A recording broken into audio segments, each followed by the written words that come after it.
There are tattoos you get at a parlor. And then there are tattoos that are earned in blood. The difference? When a Navy SEAL commander walks into a room, sees that ink, and renders salute that could stop traffic, everyone learns real fast which kind they're looking at. For more powerful videos about our military heroes, please take a moment to subscribe to the channel. Your support helps us continue to tell these important stories. Sarah Mitchell, 32 years old, sat in the corner booth of Danny's Diner on a humid Tuesday afternoon in Virginia Beach. Her silver blonde hair was pulled back in a casual ponytail, and she wore a simple black tank top that revealed the intricate tattoo sleeve covering her right arm from shoulder to wrist. The centerpiece was a Navy SEAL trident, rendered in stunning detail with wings that seemed to move in the light. Below it, a series of coordinates, dates, and symbols that meant nothing to the casual observer, but told a complete story to those who knew how to read it. She was working on her laptop, reviewing architectural plans for a veterans housing project she was designing. The diner was her office away from home, a quiet place where she could think, where the coffee was strong, and where most people left her alone. The tattoo always drew stares, but Sarah had learned to tune them out years ago. The lunch rush was winding down when they walked in. 5 college students from the nearby university, their voices loud with the kind of confidence that comes from never facing real consequences. They were led by Chad Peterson, a 21-year-old business major whose father's money had bought him everything except character. His polo shirt was perfectly pressed, his hair styled with precision, and his eyes held the cruelty of someone who had been bullying people since middle school. With him were his crew, Brandon, the athlete who measured his worth in bench press numbers, Tyler, the wannabe influencer who recorded everything, Mason, whose laugh was as fake as his designer watch, and Derek, who followed Chad's lead in everything, including cruelty. They commandeered the large table near Sarah's booth, their voices carrying across the diner as they talked about their weekend plans, their trust funds, and their complete lack of awareness about anything beyond their privileged bubble. The diner's atmosphere shifted. Families gathered their children closer. The elderly couple at the counter suddenly found their meal fascinating. Sarah didn't look up from her laptop. She had learned long ago that acknowledging bullies only encouraged them. But silence, she was about to discover, wasn't always protection. "Dude, check out the ink on that chick," Brandon said, loud enough for half the diner to hear. His eyes were fixed on Sarah's tattoo with a mixture of mockery and fascination. Chad turned, his gaze landing on Sarah's exposed arm. A slow, cruel smile spread across his face. "Oh man, is that supposed to be a SEAL trident? That's hilarious." Sarah's fingers paused on her keyboard for just a moment before continuing. She had dealt with this before. Ignorance was everywhere, and engaging with it rarely ended well. But Chad wasn't finished. He stood up, emboldened by his friend's laughter, and walked closer to Sarah's booth. "Excuse me, ma'am," he said, his voice dripping with false politeness. "I couldn't help but notice your tattoo. Did you get that at one of those tourist shops on the boardwalk?" Sarah finally looked up, her gray eyes meeting Chad's with a calmness that should have warned him. "Is there something I can help you with?" Her voice was steady, professional, giving nothing away. "I'm just curious," Chad continued, his friends now gathering behind him like a pack of hyenas, sensing weakness. "Because that's a Navy SEAL trident, and last I checked, women can't be SEALs. So either you're confused about what you got tattooed on your body, or you're one of those stolen valor cases we hear about." The diner went silent. The waitress behind the counter froze mid-pour. The cook's spatula stopped scraping the grill. Every eye was on the confrontation unfolding in the corner booth. Sarah closed her laptop slowly, deliberately. She had promised herself years ago that she wouldn't lose her temper over ignorance. But something in Chad's smirk, in the entitled way he stood there expecting her to crumble, made her decision easy. "You're right about one thing," she said calmly. "Women can't be Navy SEALs. The program doesn't accept female candidates for SEAL training." Chad's smile widened. "So you admit it's fake? That's stolen valor. Sweetheart, that's actually illegal." "I didn't say the tattoo was fake," Sarah replied, her voice never rising. "I said women can't be SEALs. But there are other ways to earn a trident." Tyler had his phone out now, recording. "This is going to be viral gold," he whispered to Mason. "Stolen valor caught on camera." Why don't you tell us how you earned that tattoo then? Chad challenged, making air quotes with his fingers. Did you date a SEAL? Sleep with one? Buy it off eBay? The elderly man at the counter, a Vietnam veteran named Robert, started to stand. His wife placed a gentle hand on his arm, but he shook his head. That's enough, son, Robert called out, his voice carrying the authority of someone who had seen real combat. You don't know what you're dealing with. Stay out of this, old man, Chad snapped. This is between me and the wannabe here. That was when Sarah made her decision. She reached for her phone, her movements calm and deliberate, and sent a single text message. The recipient was simply labeled Reaper in her contacts. The message read, Danny's Diner. Situation, not urgent, just annoying. 3 dots appeared immediately, followed by a response. Copy, ETA 12 minutes. Sarah set her phone down and looked back at Chad. I'm going to give you an opportunity, she said quietly. An opportunity to apologize, gather your friends, and leave before you embarrass yourself further. Chad laughed, a harsh sound that echoed through the silent diner. Embarrass myself? Lady, you're the one with a fake military tattoo. You're the one who's going to be embarrassed when I post this video, and everyone sees you for what you are, a fraud. I see, Sarah replied. Then I suppose we'll wait. Wait for what? Brandon asked, confusion replacing his earlier mockery. You'll see, was all Sarah said, returning her attention to her laptop as if the 5 men surrounding her booth simply didn't exist. The dismissal infuriated Chad more than any confrontation would have. He reached out and slammed Sarah's laptop shut, his palm hitting the metal with a loud crack. I'm talking to you. The temperature in the diner seemed to drop 10 degrees. Sarah's eyes, when she looked up again, held something that made Chad take an involuntary step backward. It wasn't anger. It was a cold, calculated assessment of someone evaluating a threat and finding it wanting. You have 11 minutes, Sarah said softly.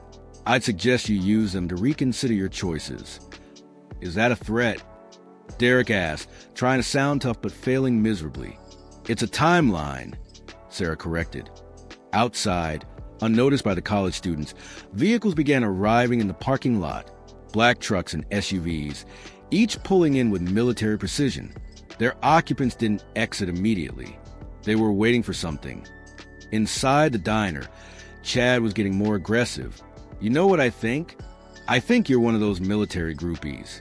You probably hang around bases hoping some real soldier will notice you. That tattoo is just bait, isn't it? The waitress, a young woman named Jessica, finally found her voice. Maybe you guys should just leave her alone. She's a regular here. She's never caused any trouble. We're not causing trouble, Tyler said, still recording. We're exposing stolen valor. That's actually a public service. 10 minutes, Sarah said, checking her phone. What happens in 10 minutes? Mason asked, his bravado starting to crack. There was something unsettling about Sarah's complete calm, the way she sat there like she was waiting for a bus rather than being harassed by 5 men. The answer came sooner than expected. The diner's door opened and a man walked in. He was around 45, built like a tank, with close-cropped gray hair and eyes that had seen things most people couldn't imagine. He wore jeans and a simple black t-shirt, but he moved with the controlled power of a predator. Behind him, the parking lot was now full. 37 vehicles, their occupants visible through the windows. Men and women, all dressed in civilian clothes, all watching the diner with intense focus. The man who had entered scanned the room quickly, professionally, and his eyes landed on Sarah. Something in his expression softened for just a moment before hardening again as he took in the 5 college students surrounding her booth. Valkyrie, he said, his voice carrying the quiet authority of someone used to commanding in life-or-death situations. Status? Sarah smiled slightly. Just some confusion about tattoo authenticity. Reaper. Nothing I couldn't handle. But I thought it might be educational. The man called Reaper turned to Chad, and the college student suddenly felt like he was being examined by something far more dangerous than he had ever encountered. Son, I'm going to ask you once. Did you touch her? I what? No, I just... Chad stammered, his earlier confidence evaporating like morning mist. He closed my laptop, Sarah said calmly. Made physical contact with my property. Reaper's jaw tightened. He pulled out his phone and made a single call. We're green. Come on in. The diner's door opened again, and they started filing in. Navy SEALs, some active duty, some retired, but all carrying themselves with the same lethal grace. They filled the diner, lining the walls, standing at attention. 37 warriors, each one decorated, each one having survived missions that remain classified. All of them now focused on the 5 college students who had made a very, very bad decision. Commander James Harrison was the last to enter. He was 52, silver-haired, and wore his experience like armor. On his chest, visible through his open jacket, was a medal that few people would recognize but that carried immense weight in military circles, the Navy Cross. Second only to the Medal of Honor, he walked directly to Sarah's booth, and what happened next made the entire diner hold its breath. Commander Harrison came to attention and rendered a crisp, perfect salute. "Ma'am," he said, his voice thick with emotion, "it's good to see you." Sarah stood smoothly from her booth and returned the salute. "Commander, this is unexpected." Reaper said you needed backup. The whole team responded. Harrison's eyes moved to the college students, who had gone pale. "I see we have some civilians who don't understand certain things. Perhaps we should educate them." Chad found his voice, though it came out as barely a whisper. Who are you people?" Commander Harrison's expression could have frozen fire. "We're the people who served with this woman in operations you'll never hear about. We're the teammates who trusted her with our lives and who owe our survival to her skills, her courage, and her sacrifice. But she's a woman," Brandon stammered. "Women can't be SEALs." "You're absolutely correct," Harrison replied. "She's not a SEAL. She was something rarer, more valuable, and more dangerous. She was a combat intelligence officer assigned to SEAL team operations. She went where we went, saw what we saw, did what we did, and on more than one occasion, she saved every man in this room." Reaper stepped forward, his voice carrying to every corner of the diner. August 2017, Kandahar Province. Our team was ambushed during an intelligence gathering mission. We were pinned down, outnumbered 3-1, taking casualties. Valkyrie, he gestured to Sarah, coordinated our air support, treated our wounded, and when our medic went down, she picked up his rifle and held the line for 43 minutes until extraction arrived. Another SEAL, a younger man with scars visible on his neck, spoke up. March 2018, Somalia. Our extraction bird was shot down. We were 70 miles from friendly territory, surrounded by hostiles. Valkyrie navigated us through enemy territory for 3 days, evaded capture, and coordinated our rescue. She never slept, never complained, never quit. A woman stepped forward, her own SEAL trident pin visible on her jacket. June 2019, classified location. Our team was tasked with extracting a high-value target from a hostile compound. Intelligence said the target was alone.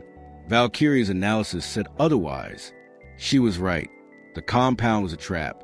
Her warning saved 12 SEAL lives that night. Commander Harrison's voice grew harder. September 2019, the mission that ended her active duty career. Our team was compromised during a reconnaissance operation. Valkyrie could have evacuated to safety.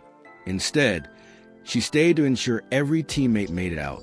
She held off enemy forces while coordinating our extraction, and she was the last one out.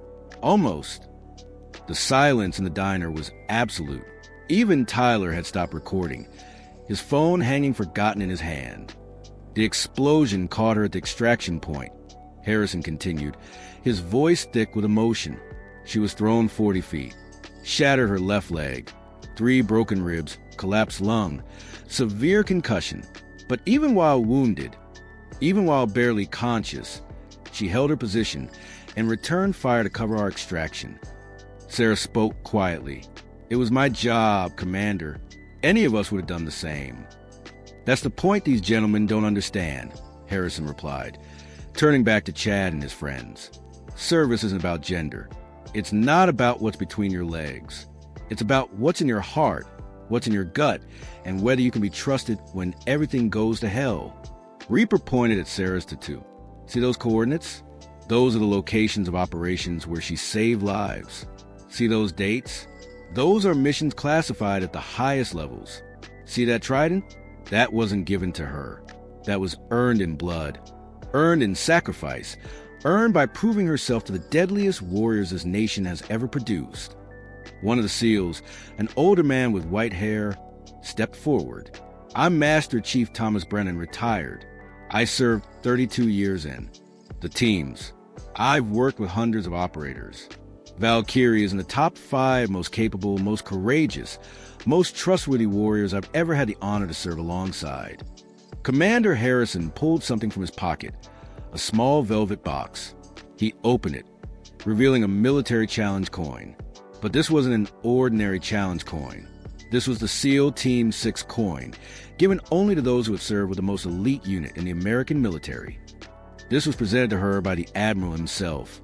Harrison said, holding it up for everyone to see, there are maybe 300 people in the entire world who have earned this. And this woman, the one you called a fake, the one you accused of stolen valor, is one of them. Chad looked like he might be sick. His friends had backed away, trying to distance themselves from the situation.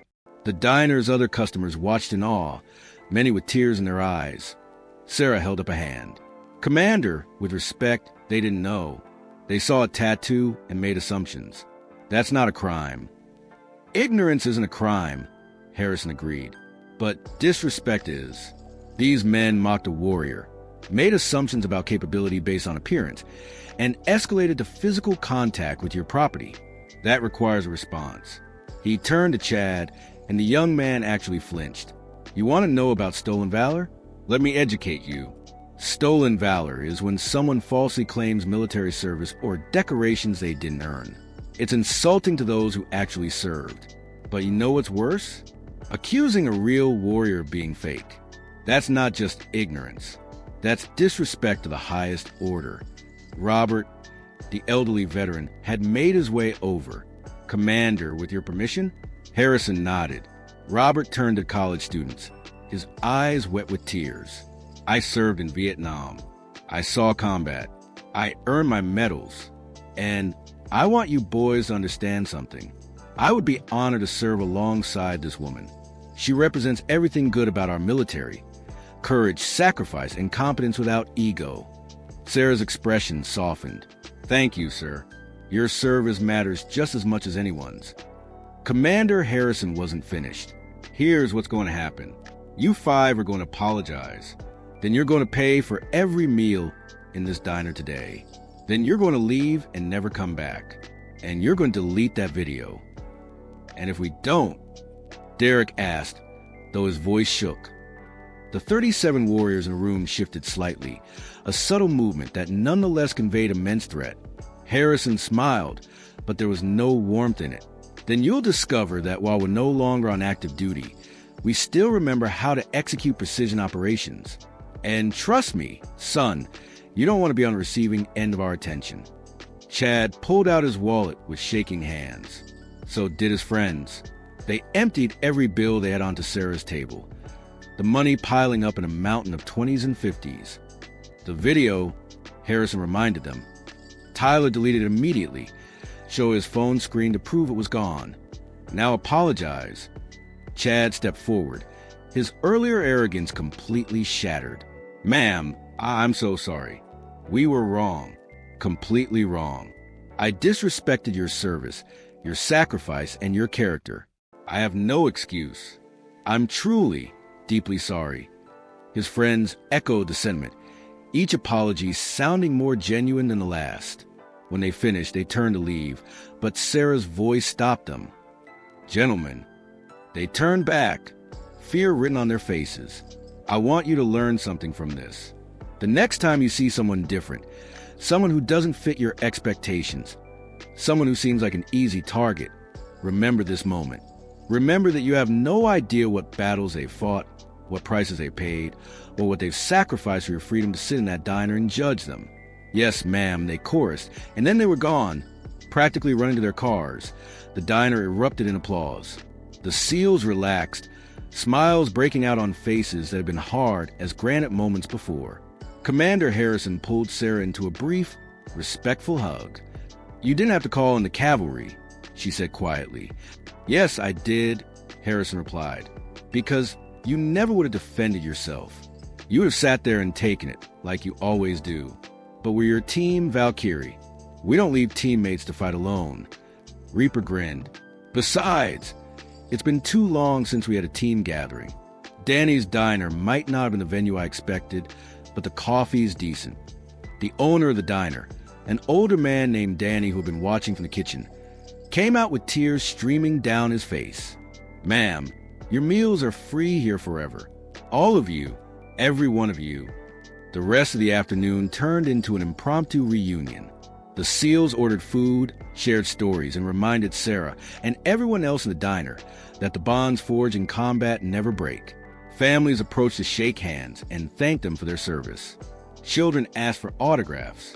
The college students' money was distributed to cover everyone's meals with plenty left over, which Danny insisted on donating to a veterans charity. As the sun began to set and the SEALs started to leave, Commander Harrison pulled Sarah aside one last time.